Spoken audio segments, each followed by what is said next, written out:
Alors, est-ce que quelqu'un ici... Alors, je ne sais pas l'heure qu'il est. On peut compter sur... Voilà. Hein? Ouais, mais il y en a plusieurs, ils vont agir s'ils voient que ça commence à traîner. Bon, d'accord, très bien. Alors, j'aimerais juste commencer avec vous une série de messages aujourd'hui. Voilà, là, comme ça, c'est bien. Où je vais parler du livre de la Genèse et notamment de la personne de Joseph. Et cette série, une série de 9 messages, alors ce ne sera pas 9 messages d'affilée, de temps en temps vous entendrez autre chose, hein. Comme ça, si vous en avez marre, vous soufflez un peu. Cette série de 9 messages s'appellera « Le rêve de Dieu ». Il y a eu, il y a plusieurs années, au moins 10 ans, peut-être plus, un dessin animé qui s'appelait Joseph, celui qui faisait des rêves, ou quelque chose comme ça. Non, c'est pas ça? Si, c'est ça. Voilà, mais dites-moi oui, s'il vous plaît. Hein. Voilà, ou si c'est non, vous me dites non. Voilà. Avec cette histoire très impressionnante de la Bible. Et en fait, pendant ces 9 messages, on va faire un parcours ensemble. Quel est le rêve de Dieu pour son peuple? Parce que Dieu a un rêve pour son peuple. Il a même un rêve pour nous. Alors il est normal parfois de s'interroger, je pense en particulier quand on est jeune, au moment des choix un peu décisifs pour les études, de se dire quel est le rêve de ma vie? Et à travers cette série, nous allons voir que oui, Dieu donne des rêves, mais parce que lui, il a un rêve encore plus grand, et il veut que son peuple rentre dans ce rêve, parce qu'il y a quelque chose de magnifique à vivre. Et on va voir qu'à travers ce parcours, pour ceux qui veulent un peu se situer en même temps que la prédication durant les semaines à venir, vous pouvez lire Genèse à partir du chapitre 29 jusqu'à la fin du livre. Comme ça, vous me suivrez et puis même vous pourrez interagir. Nous allons voir le parcours extraordinaire de Joseph. On pourrait parler du rêve de Joseph, mais en vérité, je vais vous parler du rêve de Dieu. Et juste aujourd'hui, je vais commencer par la fin. Comme ça, vous savez que ça se finit bien, quoi. Voilà. Et il n'y a pas trop de suspense. Avec Dieu, c'est Dieu qui gagne à la fin. Voilà. Ça se finit comme ça avec lui, hein, d'accord? Mais on va parler du tout début de l'histoire et de la fin. Et dans les 8 messages qui suivront, je vous parlerai de tout ce qu'il y a entre le début et entre la fin. Est-ce qu'on peut juste afficher les textes bibliques? J'espère que vous voyez assez bien. Je passerai aujourd'hui sur plein de détails sur lesquels je reviendrai. L'environnement familial de Joseph, ses épreuves, tout son parcours, ça, on va voir ça dans les semaines à venir ensemble. Mais aujourd'hui, on va juste parler du rêve et tout de suite après de l'accomplissement du rêve. Joseph est un jeune homme. Alors, Genèse 37. Une fois, Joseph fit un rêve. Il le raconta à ses frères qui le détestèrent encore davantage. Ça veut dire qu'ils le détestaient déjà, en fait. Hein. Voilà. Un conseil. Si quelqu'un vous déteste, à lui pas lui raconter un rêve ou lui vous donner l'impression que vous allez le dominer, que vous allez... Hein, d'accord? Il faut réfléchir un peu. Hein. Et Joseph dit, « Écoutez mon rêve », leur avait-il dit. « Nous étions tous à la moisson, en train de lier des gerbes de blé. Soudain, ma gerbe se dressa et resta debout, et toutes vos gerbes vinrent alors l'entourer et se prosterner devant elle. » Juste avant, c'est écrit qu'ils le détestèrent davantage. Hein? Faut bien retenir, c'est important là, dans l'histoire. Et les frères répondent, « Est-ce que tu prétendrais régner sur nous en roi et dominer sur nous ?» Entre parenthèses, on ne peut pas te supporter déjà maintenant, mais en plus, tu vas être notre roi. Lui demandèrent ses frères. Ils le détestèrent davantage. Une deuxième fois. Allez, on continue. À cause de ses rêves et de ses paroles, Joseph fit encore un autre rêve. Le problème, ce n'est pas de faire des rêves, c'est de les dire, je crois, dans l'histoire. Hein. D'accord, hein? Il fit encore un autre rêve et le raconta également à ses frères. Soit le gars, c'est un provocateur, soit il ne réfléchit pas. Jusque-là, on est d'accord, je crois. « J'ai de nouveau rêvé, dit-il, le soleil, la lune et 11 étoiles. » Alors, ils ont fait les comptes. Les 11 étoiles, à la limite, c'est nous. Le soleil et la lune, ça, c'est papa et maman, ça. Vous voyez, ça commence un peu à agrandir le cercle. Venaient se prosterner devant moi. Et il raconta aussi ce rêve à son père. Et celui-ci le réprimanda en disant, « Qu'as-tu rêvé là? Devrons-nous, tes frères, ta mère et moi-même, venir nous incliner jusqu'à terre devant toi ?» Ses frères était exaspéré par lui, mais son père gardait en lui ses paroles. C'est l'histoire d'un garçon pour qui tout commence mal. Il est détesté par ses frères, il est dans un environnement familial particulier, ça sera dimanche prochain que j'aborderai ça. L'environnement familial dans lequel est arrivé Joseph. Mais il est détesté et il fait à peu près tout ce qu'il faut pour augmenter la détestation à son égard. Il partage un rêve. Notez bien qu'il ne dit jamais qu'il va être roi, qu'il va les dominer. Il raconte ce qu'il a vu dans le rêve, en fait. Il raconte. Ma gerbe de blé est debout et les autres viennent s'incliner devant. Je ne sais pas ce que ça veut dire, mais toujours est-il qu'il n'y a que la mienne qui est debout au milieu des autres. Voilà. Suite à ce rêve, toute une série d'événements vont arriver. Vous connaissez pour la plupart, pour d'autres vous découvrirez. Joseph va être pris dans une détestation telle que ses frères vont se débarrasser de lui. Ils vont le vendre à une caravane de marchands d'êtres humains, qui déporteront Joseph en Égypte. On fera croire à ses parents que Joseph a été tué. Et tout plein de choses dans la vie de Joseph commencent là. Il va être esclave. Mais comme esclave, c'est encore trop pour lui, il va aller en prison. Suite à ce rêve, où il est au milieu, debout. Il va être oublié, il va être trahi. Tout ça, on va le voir. On va le voir dans les semaines à venir. Maintenant, je vous propose qu'on aille des années avant. Et on avance à la slide d'après. Et on va tout de suite, Genèse chapitre 42. Joseph est un adulte. Il lui est arrivé tous les événements que j'ai dit, et Dieu a élevé Joseph, alors ça on le verra, c'est extraordinaire, pour en faire un gouverneur, un homme d'État. Et Joseph est notamment chargé de veiller à ce que la famine ne vienne pas provoquer des morts et des émeutes. Il nous faudrait un Joseph dans les temps d'aujourd'hui, n'est-ce pas, donc Jacob, alors Joseph, il est en Égypte, Jacob, son père et tout le reste de la famille, ils sont toujours dans leur pays d'origine. Pour eux, Joseph a disparu, il est mort. En tout cas, Joseph n'est plus dans l'histoire, il est sorti de l'histoire. Jacob a appris qu'il y avait du blé en Égypte. Il dit alors à ses fils, « Pourquoi restez-vous là à vous regarder les uns les autres ?» Ça, il n'y a que les pères qui parlent comme ça. « J'ai entendu dire qu'il y a du blé en Égypte. Descendez là-bas pour nous en acheter, afin que nous survivions. Nous ne tenons pas à mourir. » Alors les 10 frères aînés de Joseph descendirent en Égypte pour y acheter du blé. Jacob n'avait pas laissé partir avec eux Benjamin, le jeune frère de Joseph.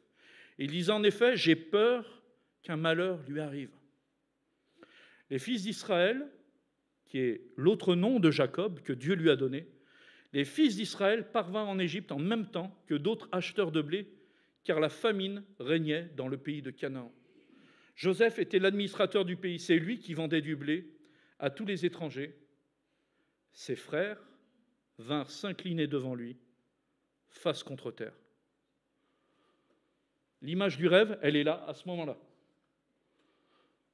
La gerbe de blé, les étoiles autour, les frères sont là, inclinés devant lui.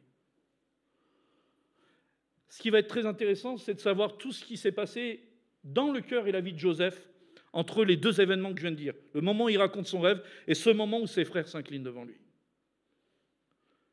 Parce que ce qui est important à ce moment-là, Joseph est un homme d'État. On peut dire qu'il a réussi, fondamentalement. Mais pourtant, l'accomplissement du rêve ne se trouve pas là. Ce n'est pas le fait que Joseph est un homme d'État. Pourtant, c'est bon. Si quelqu'un ici finit homme d'État, on reste en contact, d'accord ? Mais ce n'est pas ça. Et j'aimerais qu'on lise au chapitre 45. Joseph n'est pas reconnu, et puis il va se dévoiler. Là aussi, on verra, Joseph va mettre ses frères à l'épreuve.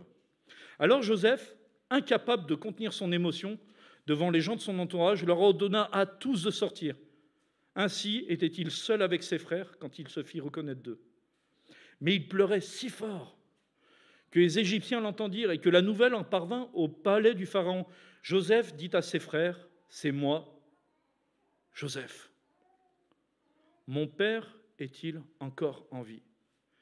Mais ses frères étaient tellement effrayés qu'ils furent incapables de lui répondre. Et il faut quand même dire que les frères, la dernière fois qu'ils ont vu Joseph, c'était pour le balancer au fond d'une citerne et le vendre à des marchands d'êtres humains. C'était le dernier contact. Il n'y a pas eu de carte postale entre-temps. Il n'y a pas eu de tweet, il n'y a pas eu d'Insta, il n'y a rien eu, il n'y a pas eu de Snap, rien. Pas de contact, même pas un petit mot, rien du tout. Fini. Et quand il revoit Joseph, il le trouve en position de puissance. Joseph, en fait, il peut faire de ce qu'il veut, s'il veut. Il est cette gerbe de blé qui est debout au milieu de ses frères. Il peut les dominer. Il a même autorité pour se faire justice et se venger. « Approchez-vous de moi », leur dit-il. Et ils s'approchèrent. Joseph reprit, « C'est moi, Joseph, votre frère, que vous avez vendu en Égypte. Ne vous tourmentez pas et ne vous faites pas de reproches pour m'avoir vendu ainsi. C'est Dieu qui m'a envoyé ici, avant vous, pour que je vous sauve la vie. » Alors là, si on fait un arrêt, il faut quand même réfléchir quelques instants à ce que Joseph vient de dire. Et on va voir dans les semaines à venir tout ce par quoi Joseph est passé. Et ça, c'est la conclusion de la formation que Dieu lui a donnée. C'est pour vous sauver que Dieu m'a envoyé ici. Notez bien que Joseph précise que c'est Dieu qui l'a envoyé. Alors on pourrait dire, Dieu, il aurait pu l'envoyer autrement. Joseph aurait pu faire une école, être diplômé et être recruté normalement au cours d'un entretien. Ça aurait pu être ça. Ah non, le recrutement de Dieu, ça a été dans une citerne, ça a été en esclavage, ça a été accusé injustement de tentative de viol, ça a été en prison, ça a été ça, son transfert et son diplôme. C'est dans tout ça que Joseph est devenu un homme de Dieu. Et pas juste quelqu'un qui a un rêve. Parce que le rêve, pour Joseph, au début, c'était avec immaturité, bien sûr, incapable de comprendre peut-être ce que Dieu voulait de lui. Mais Dieu va former Joseph pour arriver à dire ça. C'est Dieu qui m'a envoyé ici avant vous, pour que je vous sauve la vie. Alors on va regarder après, s'il te plaît, Sam. Le rêve que Dieu avait donné à Joseph, il s'est accompli sous la forme où Joseph est passé par des épreuves et est devenu un homme d'État, quelqu'un de dominant, quelqu'un de respecté. Et pourtant, l'accomplissement du rêve, ce n'était pas de dominer, c'était de sauver. Parce que ce rêve aussi, il a une signification très concrète. Après Joseph, Israël et toute sa tribu viennent en Égypte. Et Israël devient un peuple qui se forme sous l'esclavage et que Dieu va faire sortir encore. Ça, on en reparlera. Mais le rêve que Dieu avait donné à ce jeune homme, ce n'était pas un rêve égoïste pour lui. Ce n'était pas un rêve de grandeur. Dieu voulait utiliser un jeune homme qui allait être formé dans la vie par les événements que Dieu, dans sa souveraineté, allait provoquer afin de sauver sa famille et de sauver son peuple. Et le rêve que Dieu avait donné à Joseph avait pour mission de former en lui un cœur de serviteur. On verra, il y aura un message qui parlera de la sagesse dans le leadership. C'est que Joseph, par sa sagesse en tant que leader, il va non seulement être un sauveur des Égyptiens, mais des peuples autour. Et même l'Égypte va s'enrichir. Il nous faut Joseph comme président. Mais on en reparlera. Hein. Je blague. Voilà. Nous allons voir deux principes fondamentaux dans tous ces messages et dans cette courte introduction que j'ai faite aujourd'hui. Dans tout ce qui arrive, Dieu est souverain. Tout. Quand Joseph est dans une citerne, alors nous, peut-être on voit ça de loin avec le recul, il est dans un trou, mais il y a vraiment été. Je sais pas, j'imagine Jérémie jeté par les membres de sa famille dans une citerne et vendu. Non mais je sais pas, on rigole, oui. En fait, c'est pas le bon exemple. Hein. Quelqu'un avec qui ça serait plus triste en fait. Hein, non mais ça serait terrible. Non, vous voyez, c'est pas bon parce que je vais chercher à rattraper ce que je viens de dire et c'est pas bon. Excuse-moi. Je reviens à Joseph, à la Bible, la parole, le texte. Vite, vite, revenez avec moi. Dans tous ces événements, dans tous, même dans la détestation que Joseph a subie, Dieu était souverain là-dedans. Dieu était à l'action dans la détestation que Joseph a subie et même qu'il a provoquée. Moi, j'ai 2 frères et 3 sœurs. Je sais ce que c'est de provoquer la détestation des autres. Je l'ai pratiqué pendant de nombreuses années avec succès. Et d'autres aussi dans ma famille. Hein. On s'est renvoyé la balle très souvent. Hein. Mais Dieu est souverain dans toutes ces choses. Il n'est pas souverain à la fin quand ça se passe bien, il est souverain quand ça se passe mal. Nous verrons que Joseph va être testé dans son intégrité. Nous verrons que Joseph va être testé dans sa piété. Nous verrons que Joseph va subir des tests tout au long de sa vie. Des tests dans un contexte défavorable. C'est-à-dire, il n'y a pas une promesse que tout se passe bien s'il franchit le test correctement. Non, non. Ce sont des moments où personne n'est là pour encourager Joseph. Il ne vient pas au culte dimanche matin. Il n'y a personne qui va lui dire « Tiens bon cette semaine jusqu'à dimanche prochain ». Personne ne lui dit ça. Seul face à Dieu et avec aucune certitude de l'avenir, Joseph va passer les tests les uns après les autres. Et Dieu lui avait donné un rêve pour sauver son peuple. Si on enlève Joseph, il n'y a pas de peuple d'Israël. Hein. Si on enlève Joseph, il n'y a rien. La Bible, elle s'arrête à peu près au chapitre 39 de la Genèse. Voilà, la Bible, ça serait un tout petit livre, en fait, sans Joseph. Hein. Parce que Dieu avait donné un rêve, mais qui était son rêve à lui, en vérité. Dieu donne des rêves, il donne des pensées, il donne des projets, mais pas pour consacrer une gloire, mais pour bénir le peuple de Dieu. Et on va voir qu'à travers ce parcours de la vie de Joseph, Dieu a un rêve pour son peuple, et ici, dans notre église, à Brumat. Et on en parlera. On va juste, à chaque fois, chaque dimanche, on prendra les éléments de la vie de Joseph, on va dire, tiens, comment ça nous parle à nous en tant qu'église à Brumat. Et vous allez voir que Dieu a beaucoup de choses à nous dire, je crois. On peut regarder la dernière slide. Niveau tempo, je pense que... Voilà. Juste, le rêve de Dieu s'accomplit. En fait, c'est les 8 prochains messages de cette série. Là, je vous ai raconté le début, le rêve et la détestation, et la fin, ce rêve qui physiquement, en tout cas, est présent, mais Joseph, le but du rêve n'était pas de dominer, mais de sauver. Et on va voir que le rêve de Dieu s'accomplit à travers notre humanité. On verra donc dimanche prochain que Joseph est né dans une famille très compliquée. Il y avait une détestation de ses frères parce qu'ils ne sont pas de la même mère. Et on va voir que le fruit des parents, malheureusement, a provoqué de l'agacement chez les enfants. Mais je voudrais encourager chacun. Quel que soit l'arrière-plan familial, Dieu a un rêve pour toi. Il a une place dans son rêve pour chacun. Le contexte familial n'est pas un frein à Dieu, mais bon, peut-être ça fait un peu mal ce que je vais dire, mais c'est même un produit de sa volonté. Dieu te forge dans ton contexte. Et on le verra avec Joseph la prochaine fois. On verra que Joseph a fait face au rejet de ses frères. Il n'y a pas de rêve de Dieu sans rejet. Nous verrons, et l'épisode est connu, Joseph va subir la tentation de l'épouse de Potiphar, le maître des esclaves, et Joseph va il va affronter cette tentation alors qu'il a tout à y perdre. On verra que Joseph a choisi qui c'est qu'il craignait en fait. Il craignait Potiphar ou il craignait Dieu. Il a choisi de craindre Dieu. Quelles que soient les conséquences ici-bas et dans l'immédiat. Nous verrons que le rêve de Dieu s'accomplit dans une vie de piété. C'est vrai qu'on met souvent en avant chez Joseph le fait qu'il interprète les rêves.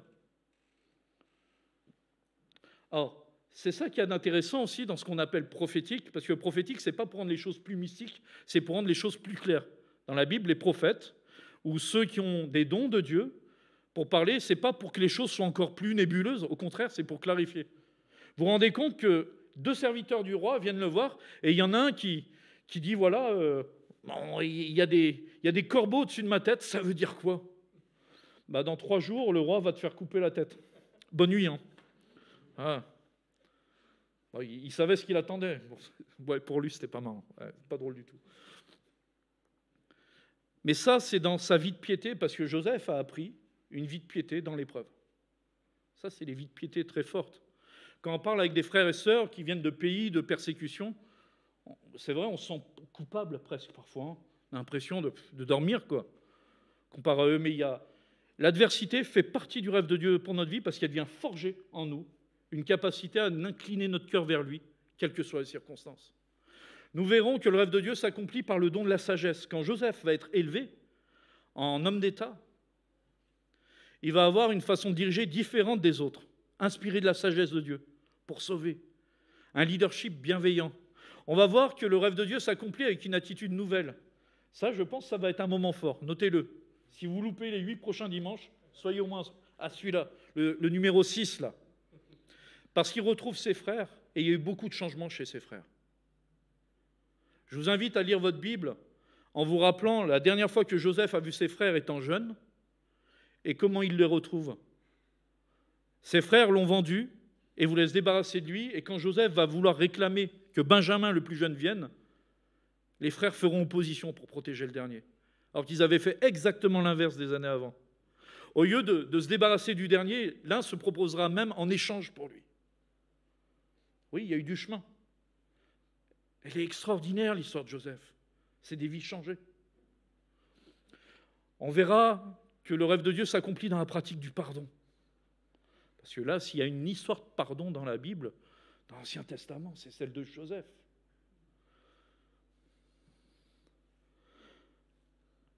Pardonner à quelqu'un alors qu'on est en position de lui faire du mal et de le maintenir sous notre coupe, c'est ça le vrai pardon. Vous savez, imaginez que quelqu'un vous ait mis un coup de poing quand vous étiez jeune au collège et vous le retrouvez et le gars il mesure 2 mètres. Vous êtes un peu obligé de lui pardonner. D'accord ?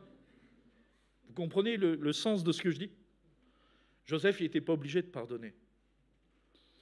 Il a pardonné parce qu'il a compris c'était quoi le rêve de Dieu. Et enfin, le rêve de Dieu s'accomplit quand son peuple est en mouvement. Jacob et toute la fratrie et toute la tribu vont devoir faire quelque chose de très important. Ils vont devoir changer de locaux d'église. Non, pardon. Non. Ils vont devoir... j'ai fait exprès, c'est bon. Ils vont devoir partir pour vivre. Ils vont devoir quitter leur pays pour rester vivants et pour devenir le peuple de Dieu. Et en plus de ça, ils vont devoir rebouger des siècles après pour être ce peuple de Dieu qui s'installe dans le pays promis. Il n'y a pas de rêve de Dieu qui s'accomplit quand on n'est pas prêt à bouger. Vous savez, c'est quoi il y a une église qui est morte. Vous savez, c'était quoi ses derniers mots avant de mourir à cette église ? On a toujours fait comme ça. Ça, c'est les derniers mots d'une église qui meurt. Le rêve de Dieu s'accomplit quand son peuple est prêt à se mettre en mouvement. Parce que le rêve de Dieu s'accomplit pour nous emmener quelque part. Et bouger tous ensemble. Alors, il y avait le patriarche Jacob, il y avait les jeunes, il y avait tout le monde. C'était toutes les générations. Je vais m'arrêter là. C'est bien d'avoir des contrôleurs, en fait. Mes chers frères et sœurs, soyez bénis. Et j'espère que cette série de messages sur Joseph et le rêve de Dieu va être une bénédiction pour chacun de nous. On va se rendre compte à quel point Dieu est souverain dans nos vies. On va se rendre compte à quel point il veut nous aider à tirer le meilleur de nos difficultés. On va se rendre compte à quel point Dieu a un horizon pour nous.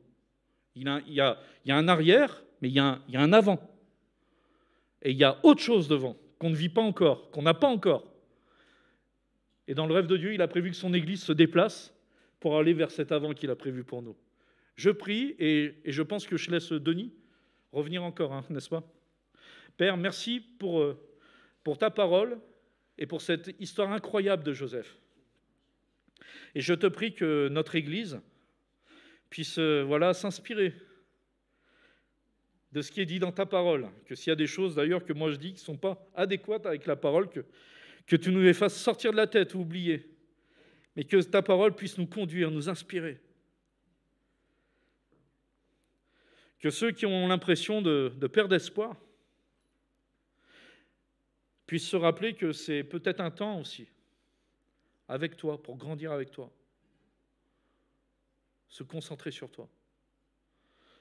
Que ça puisse être aussi un élan pour le peuple de Dieu. Au nom de Jésus. Amen.